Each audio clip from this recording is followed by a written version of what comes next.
আসসালামু আলাইকুম, শাকিব তারা সব অনেক ভালো আছেন। ভিভো নিয়ে আসলো ওয়াই সিরিজে তাদের নতুন আরেকটি ফোন ভিভো Y28, অর্থাৎ এই মোবাইলটা 4G। এই ফোনটা ওভারঅল আমাদের ইউজ করতে যেয়ে এটার এক্সপিরিয়েন্স কেমন ছিল, অর্থাৎ ফোনটার ক্যামেরা পারফরমেন্স, তার পাশাপাশি gaming performance, display quality, charge backup আমরা কেমন পেয়েছি, এই সব কিছু নিয়েই আজকের ভিডিওতে আমরা ইন ডিটেলস আলোচনা করবো। সো চলুন তাহলে দেরি না করে শুরু করা যাক। মোবাইলটির বক্স কন্টেন্টে রয়েছে user manuals, SIM tray ejector, soft plastic back cover, 44 ওয়াটের charger, type C USB charging cable এবং ভিভো Y28 মোবাইলটি। ডিজাইন এবং আউটলুকের কথা বলতে গেলে মোবাইলটার বডি এবং ফ্রেম দুটোই পলিকার্বনেটের তৈরি এবং মোবাইলটার ব্যাক প্যানেলে এক ধরনের স্টাইলিশ শাইনি গ্লিটারি ফিনিশিং দেওয়া রয়েছে। দ্যাটস ওয়াই আউটডোরে যখন ফোনটা হাতে নিয়ে আমরা ইউজ করেছি বেশ প্রিমিয়াম একটা ফিল পেয়েছি। এবং আমার হাতে থাকা এই মোবাইলটার কালার ভেরিয়েন্টের নাম হলো H8 গ্রিন। এই মোবাইলটির আরও একটি কালার ভেরিয়েন্ট রয়েছে, সেটার নাম হলো গ্ল্যামিং অরেঞ্জ। এছাড়াও 6.68 ইঞ্চি ডিসপ্লে সহ মোবাইলটার থিকনেস হলো 7.99 মিলিমিটার এবং ওয়েট হলো 199 গ্রাম। ফোনটার ডিসপ্লেটা বেশ বড়সড় হলেও ওয়েট ডিস্ট্রিবিউশনটা ঠিকঠাক হওয়ার কারণে আমরা সিঙ্গেল হ্যান্ডে মোটামুটি কমফোর্টেবল ভাবেই ইউজ করতে পেরেছি। এবং 4G ভেরিয়েন্টের এই মোবাইলটার অপারেটিং সিস্টেম হিসেবে রয়েছিল Android 14 ভার্সন এবং UI হিসাবে মোবাইলটা রয়েছিল ভিভোর FantaSOS 14। এবং সেই সাথে আমার হাতে থাকা এই মোবাইলটা 8GB র্যামের পাশাপাশি রয়েছে 8GB ভার্চুয়াল র্যাম। এই ফোনটা যেটা আবার 6GB র্যাম ভেরিয়েন্টে রয়েছে সেটাতে আবার maximum 6GB virtual RAM use করার সুবিধা রয়েছে। দেন এই ফোনটা যদি আমি UI এক্সপিরিয়েন্সের কথা বলতে চাই, ফোনটাতে আননেসেসারি খুব একটা অ্যাপস নাই, দু একটা অ্যাপস রয়েছে, সেগুলো চলে আপনারা ডিলিট করে দিতে পারেন।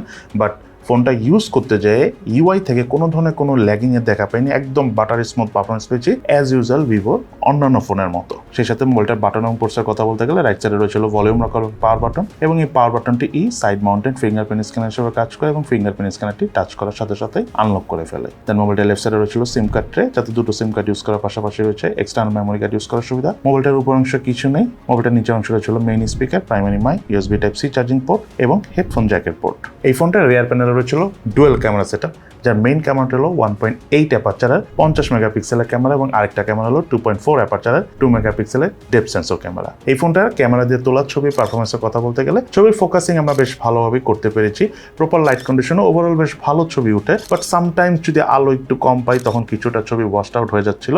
বাট সেটা যদি আমি বাদ দিই, overall colour details, in fact portrait mode, dynamic range অনেক ভালোভাবে ধরে রাখতে পারছিল। এজ ডিটেকশনও বাজেট বিবেচনা এই ফোন হিসাবে আমার কাছে ঠিকঠাক লেগেছে। এই মোবাইলটা দিয়ে highest 1080p 30 fps video shoot করা যায়। যেহেতু মোবাইলটিতে OS বা EIS নাই, সো ভিডিও শুট করার সময় আমরা হালকা পাতলা শেকি ফিলের দেখা পেয়েছি। তার পাশাপাশি এই মোবাইলটার ফ্রন্ট ফেসে রয়েছিল 2.05 অ্যাপারচারের 8 মেগাপিক্সেলের সেলফি ক্যামেরা এবং এই সেলফি ক্যামেরার পারফরমেন্সের কথা বলতে গেলে ডে লাইট কন্ডিশনে আমরা আউটডোরে বেশ ভালো ছবি তুলতে পেরেছি, কালার ডিটেলস ঠিকঠাক আছে। বাট যখন আমরা পোর্ট্রেট মোডের ছবি তুলেছি তখন দেখা গিয়েছে যে ব্যাকগ্রাউন্ড ব্লারের পাশাপাশি অনেক সময় ব্যাকগ্রাউন্ডের কালারও ওয়াশড আউট হয়ে যাচ্ছিল। বাট নর্মালি ছবি তোলার সময় ব্যাকগ্রাউন্ডে আবার আমরা এই ধরনের কোনো প্রবলেম ফেস করিনি। এটা ছাড়া আই থিঙ্ক সব ঠিকঠাক আছে। তবে 8 মেগাপিক্সেলের জায়গায় যদি 16 মেগাপিক্সেলের সেলফি ক্যামেরা হতো তাহলে হয়তো বা বেশি ভালো লাগতো। দেন এই মোবাইলটাতে ক্যামেরা টু APS সাপোর্ট রয়েছে, সো ইন ফিউচারে এই মোবাইলটাতে আপনি চাইলে ম্যানুয়াল ক্যামেরা অর্থাৎ Gcam ইউজ করতে পারবেন। দেন এই মোবাইলের স্পিকারের কথা বলতে গেলে সাউন্ড যথেষ্ট ক্লিয়ার এবং লাউড ছিল।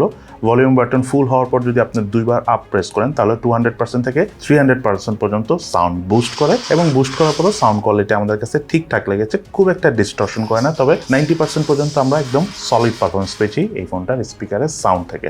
দেন এই মোবাইলটিতে রয়েছিল 6000 mAh ব্যাটারি এবং সাথে রয়েছিল 44 ওয়াটের চার্জার এবং ফোনটা একবার সম্পূর্ণ চার্জ করার পর আমরা অল ইন অ্যারাউন্ড প্রায় 2 দিনের থেকে স্লাইটলি একটু বেশি চার্জ ব্যাকআপ পেয়েছি এই ফোনটাতে, হালকা পাতলা বেসিক ইউজ করে। তার পাশাপাশি ফোনটা যখন আমরা অনেক হেভি ইউজ করেছি, এত বড় ডিসপ্লে থাকার পরও এই ফোনটা স্ক্রিন অন টাইম অর্থাৎ চার্জ ব্যাকআপ পেয়েছি প্রায় 6 ঘন্টার মতো। এই মোবাইলটিতে রয়েছিল মিডিয়াটেক হেলিও G85 প্রসেসর, এটি একটি অক্টাকোর প্রসেসর যার ট্রানজিস্টর সাইজ হলো 12 ন্যানোমিটার এবং এই ফোনটাতে জিপি হিসাবে রয়েছিল মালি G52 এবং এই ফোনটার আন্তর্জাতিক স্কোর পেয়েছি আমরা 2,55,392 এবং বেঞ্চমার্ক স্কোর পেয়েছি আমরা সিঙ্গেল করে 386, মাল্টি করে 1182। দেন এই মোবাইলের ডিসপ্লেটা হলো 6.68 ইঞ্চি সাইজের IPS LCD প্যানেলের তৈরি high brightness eye protection display. ডিসপ্লেতে আরও রয়েছে 90Hz refresh rate, display resolution হলো 1608/720 পিক্সেল এবং ডিসপ্লে পিক্সেল ডেন্সিটি হলো 264 ppi। ফোনটা আমরা আউটডোরে কমফোর্টেবল ভাবে ইউজ করতে পেরেছি 1000 নিটস পিক ব্রাইটনেস থাকার কারণে কোনো ধরনের কোনো লো ব্রাইটনেস জনিত প্রবলেম আমরা ফোনটা আউটডোরে ছবি তোলা সহ ইউজ করতে যেয়ে একেবারেই ফেস করিনি। সে সাথে ডিসপ্লে ঠিক উপরে সেন্টারে রয়েছিল 5 হোল সেলফি ক্যামেরা। ভিভোকে আমি থ্যাংক ইউ বলবো, বিকজ অনেক দিন ধরে আমরা ওয়াটার ড্রপ নচ দেখে আসতেছিলাম এই ওয়াই সিরিজের ফোনগুলোতে স্পেশালি, বাট এইবার এসে তারা 5 চলে এসেছে। Thumbs up again. যাই হোক, এই মোবাইলতে রয়েছিল Y20 এর সাপোর্ট। দেন এই মোবাইলটা গেমিং এর পারফরমেন্সের কথা বলতে গেলে ফোনটা দিয়ে আমরা পাবজি গেমসটা খেলেছি। মিডিয়াটেক হেলিও G85 একটু পুরাতন প্রসেসর হলো মোটামুটি স্টেবল পারফরমেন্স কিন্তু আমরা এর আগে পেয়েছি অনেক ফোনে। সো এই ফোনটা তো পাবজি গেমসটা খেলার সময় আমরা খুব একটা ল্যাগিং এর দেখা পাইনি। লং টাইম গেম প্লেতে কিছুটা ল্যাগ করে, এটা খুবই স্বাভাবিক, বাট এক্সট্রিম লেভেলের হিটিং প্রবলেমটা আমরা পাইনি। তার পাশাপাশি এই ফোনটা দিয়ে আমরা S9 গেমসটা খেলেছি। S9 এর যে গেমের কালার কোয়ালিটি বা কালার টোনটা খুব নাইসলি প্রডিউস করতেছিল এই ফোনটার ডিসপ্লেতে, দ্যাটস আমরা খেলে খুব মজা পেয়েছি। আর ল্যাগিং ফ্রেম ড্রপের দেখা আমরা পাইনি S9 গেমসটা এই ফোনে খেলার সময়। সেই সাথে ফোনটা দিয়ে আমরা ই ফুটবল গেমসটাও খেলেছি। ডিসপ্লে বড় হওয়ার কারণে ই ফুটবল গেম খেললে আমাদের কাছে ওভারঅল বেশ ভালো লেগেছে। যারা ই ফুটবল গেম খেলে থাকেন তাদের কাছে এই ফোনে ই ফুটবল গেমের পারফরমেন্স ভালোই লাগবে। দেন এই ফোনটার প্রাইসের কথা বলতে গেলে বাংলাদেশ মার্কেটে এই মোবাইলটা দুটো ভেরিয়েন্ট এসে, একটা হলো 6GB RAM 128GB storage variant, একটা হলো 8GB RAM 256GB storage variant. 128GB storage ভেরিয়েন্টের প্রাইস হলো 20,999 টাকা, আর 8GB র্যাম 256GB স্টোরেজ ভেরিয়েন্টের প্রাইস হলো 25,999 টাকা। এবার চলো আমরা জেনে নিই এই ফোনটার কি ভালো দিক রয়েছে, তার পাশাপাশি ফোনটার কি ল্যাকিংস আমরা পেয়েছি। প্রথমে যদি এই ফোনটার ল্যাকিংসের কথা বলতে চাই, নাম্বার 1 যেটা না বললে নয় সেটা হলো ফোনটাতে কোনো ধরনের কোনো নয়েজ ক্যান্সেলেশন মাইক নেই। তার পাশাপাশি ডিসপ্লেটা অবশ্যই এই প্রাইস বিবেচনায় ফুল HD+ রেজুলেশনের হওয়া উচিত ছিল। সে সাথে এই ফোনটার রিয়ার প্যানেলে যেই বাজেটে এসেছে আমি মনে করি একটা আলট্রা ওয়াইড ক্যামেরা থাকলে ভালো হতো, এবং সেই সাথে সেলফি ক্যামেরা পোর্ট্রেট মোডে যখন আমরা ছবি তুলেছি, আমরা ভিডিওতে আলোচনা করেছি কিছুটা ওয়াশড আউট হয়ে যাচ্ছিল ক্যামেরা দিয়ে তোলা ছবিগুলো। যদি এটা 8 মেগাপিক্সেলের জায়গায় আরেকটু বেশি রেজুলেশনে থাকতো তাহলে হয়তো বা আরেকটু ভালো পারফরমেন্স পেতাম আমরা এই ফোনটা সেলফি ক্যামেরা থেকে। তো যাই হোক, এই ফোনটার বেশ কিছু ভালো দিকও রয়েছে। ডিসপ্লেটা HD+ রেজুলেশনে হলো, ডিসপ্লের কালার টোন অনেক ভালো এবং অনেক ব্রাইটার, দ্যাটস ওয়াই আমরা আউটডোরে মানে লো ব্রাইটনেস রিলেটেড কোনো ইস্যুস পাইনি। দেন এই ফোনের one of the most strong একটা বিষয় হলো ফোনটাতে 48 মান্থসের ফ্লুয়েন্সি সার্টিফিকেশন রয়েছে, অর্থাৎ 4 বছর পর্যন্ত আপনি এখন যে পারফরমেন্স পাচ্ছেন সেম পারফরমেন্সই পাবেন। সেই সাথে IP64 এর সার্টিফিকেট রয়েছে, অর্থাৎ টুকটাক ধুলোবালি এবং ছিটেফোঁটা পানি লাগলেও কিন্তু এই ফোনটা কোনো প্রবলেম হবে না।